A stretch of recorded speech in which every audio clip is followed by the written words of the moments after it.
Right now, a testing lab is working to figure out what killed 3 people last week in Rockwood.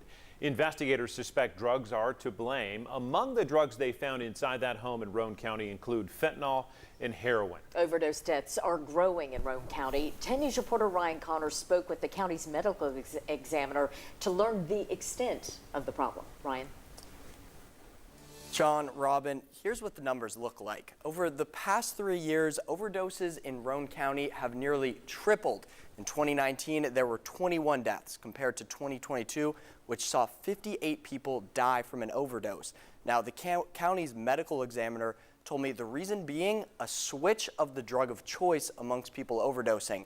You can see around 2018, people choosing to use less opioids and a spike in the use of fentanyl, a drug that can be far more dangerous.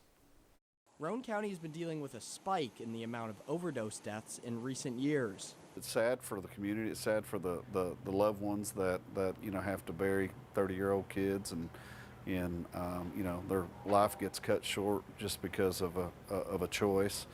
While opioids were the main source of overdoses throughout the 2000s, Roane County's medical examiner says something changed in recent years. Whenever we write a prescription now, we have to certify that it's medically necessary and actually put a reason why the person is taking it.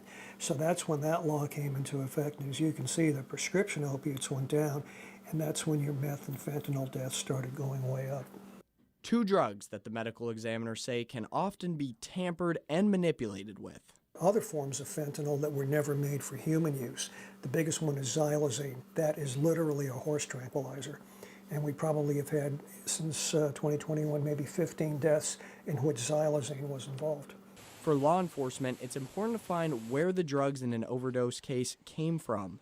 We've had some successful cases prosecuted in the courts for second-degree murder where they've provided the drugs to the people, and as a result, they've passed away. The sheriff's office says they want people to understand that overdoses are a real possibility when using an unprescribed drug. You just don't know what you're getting.